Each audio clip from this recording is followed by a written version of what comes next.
Hey, good evening, good morning, good afternoon, good night, whoever you are, wherever you are. This is the Monday Pit Stop Show tonight. Is coming at you for the month of December.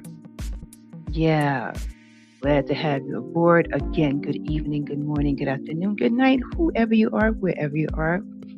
Welcome to the Pit Stop Mental Health Check In tonight. Just a little something to going for this week in the new month of December. Well, we're 8 days in. As of today, we made it so far for the first 8 days. Just coming out from under the government shutdown. I'm just saying. And it's a whole lot of stuff happening. But we're talking about being able to cope, being able to maneuver. So here we are tonight with spotlighting. We're shining a light on involuntary commitment. I mentioned this earlier in the year. Here we are at the end of the year. So far, December. We just wanted to spotlight involuntary commitment in tonight's mental health check-in.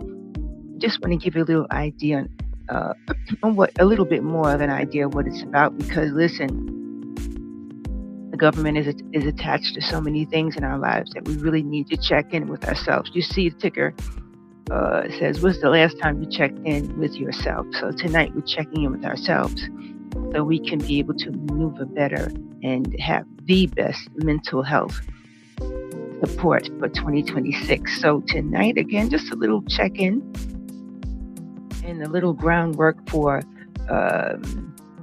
this week's just shining a light on involuntary commitment. And, listen, for many of us, the holidays, is coming and people focus on the holiday. But listen, your mental health is as equally as important, more important than the holiday. So tonight and moving forward on this week, we just want to pause, breathe, and refuel for the week ahead. You are worth the quiet times. I'm worth the quiet moment. You're worth the quiet moment. Take a deep breath. Woosah. Again, you're worth the time it takes to slow down. So just slow down. Take a little pause.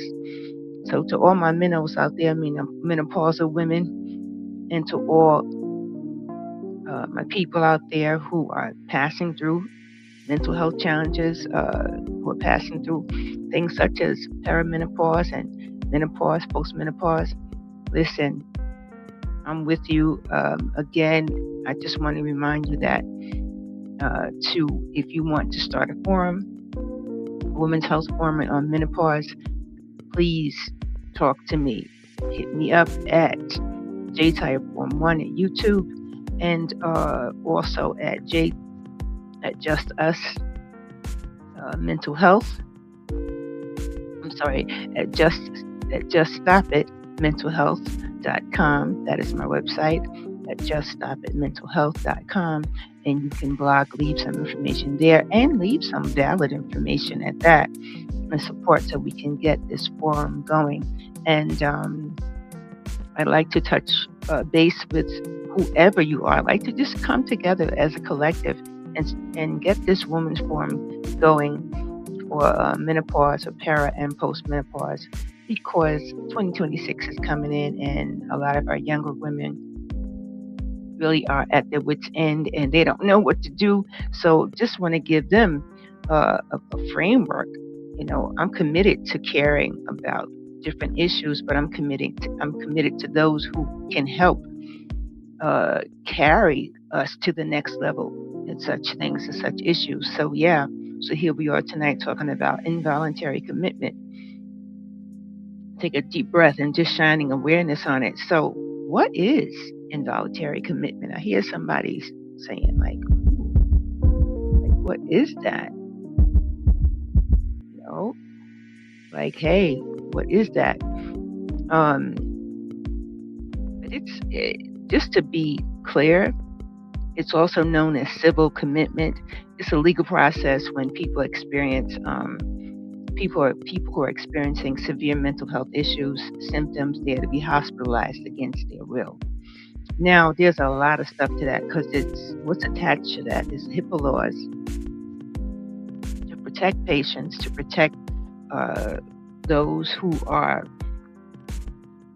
hospitalized against their wishes. However, there is a goal. There's a goal in anything that we do concerning our bodies, our mind, our spirit. There is a goal. The goal is treatment and safety, and the process can be really overwhelming for patients and families. So patients and families need to be clear. Need to have clarity on what the commitment to care is. Uh, this is the catchphrase: commitment to care. In other words, navigating involuntary commitment. Being able to navigate it is very challenging for patients and families. Families need to really have an idea what is happening to them, or what the potential plan is for their loved ones. So within 5 days, the patient may either be discharged or brought to mental health court to decide if a longer stay is needed.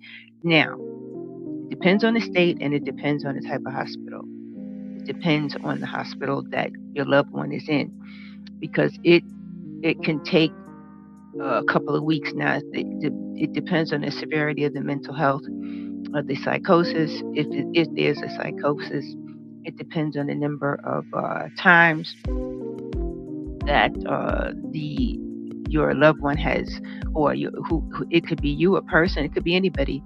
It depends on the number of times that you've been admitted to the hospital, and then again, there's a court order that is applied on your behalf by the medical team, and then they wait. Sometimes it takes 2 weeks, 3 weeks. It depends. So, so that's the pathway. That's a part of the process. It depends on what state and the hospital that your loved one is in. Also, within that time frame, a patient must be discharged or brought to mental health court to decide. I just said that. Again, there's a different process for New York State, Texas, and things like that. In New York State, he or she stays for a few weeks while it depends on the severity of the mental illness, while the application is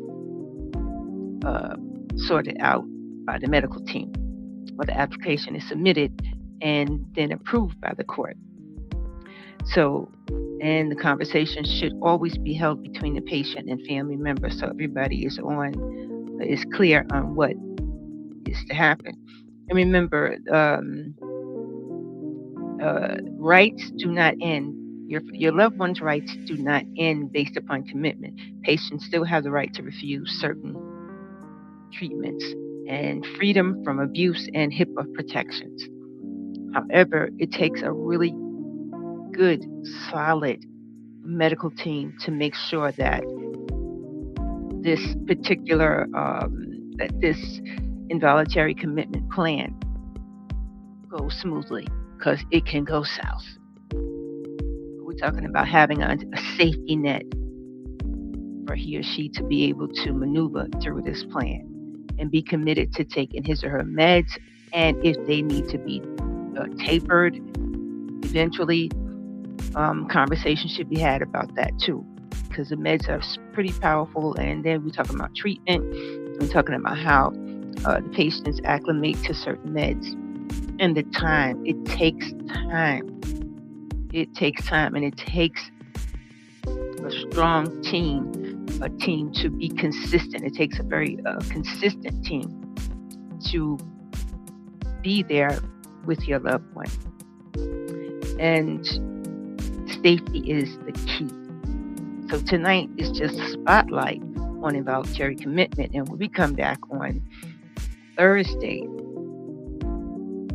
night, then we're going to talk about the framework, commitment to care. Because, you know, I can't just say this doesn't pertain to everybody. It's different for each culture.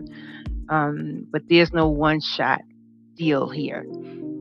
For our males and our females, and just in general for our young people, our younger people, um, who has those of you younger people, older people, whoever you are, wherever you are, if you have experienced involuntary commitment, please shine and share and spotlight your experience with us. This is a safe space for you to share it at J Tire Form 1, JTIRE Form 1, FORM number 1 at YouTube, and also at juststopitms.com. So this is just to just share a little, get you in the spot, to make sure that you have some type of support in the event that your loved one has to engage in involuntary commitment. In the event that your loved one may need involuntary commitment, it's not for the faint of heart. Just so you know, but we're talking about being able to have consistency in your life and your loved ones. And not some kind of support. We're talking about good support. And even if that support changes, it's okay. It's okay. Just quiet your mind. I'm here to help you to quiet your mind.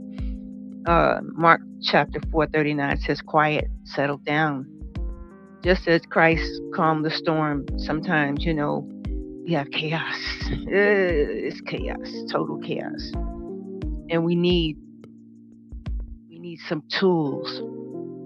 We need some methods to help quiet the storm in our mind, in our heart, our spirit, our life, because of the health crisis, because of a mental health crisis that's tearing us apart.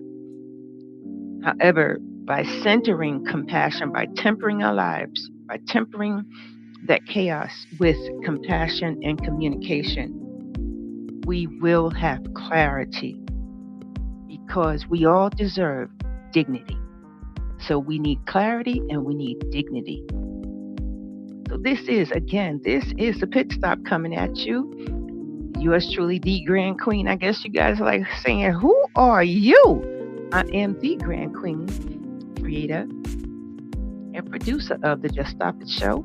That's our main podcast. And tonight's the Mental Health Pit Stop Check-In. For those of you who want to check in quietly and calm your storm, just like I asked the question, when was the last time you checked in with yourself? Right? So here we are tonight. We just starting kicking things off, spotlighting involuntary commitment. So it's a civil commitment. We're talking about when people experience severe mental health symptoms and they may need to be hospitalized against their wishes. But we're talking about for their own safety, for the safety of the community. And it's not an easy task. It's not an easy fix either. It takes a collective. So check in with yourself on this information and come back on Thursday night and bring more valid solutions to this issue on how we can protect ourselves and our loved ones in the event. Because you do need documented information. You need we're talking about legal sources, so that you can be able to live life well and live life long. Live life and live well. And do better, because when you do better, you do best. Right? So we'll be back at you on Thursday night. And again, this is just yours truly, the Grand Queen, at the pit stop tonight, mental health check-in. And listen, this is not a medical advice. This is just a collective effort to help each other to live our best lives. 2026 is coming in and it's going to be a doozy. But we've got to be prepared, right? So, I'm committed to be prepared with you. That part. So again, come back on Thursday and we'll talk about the framework and the safety net.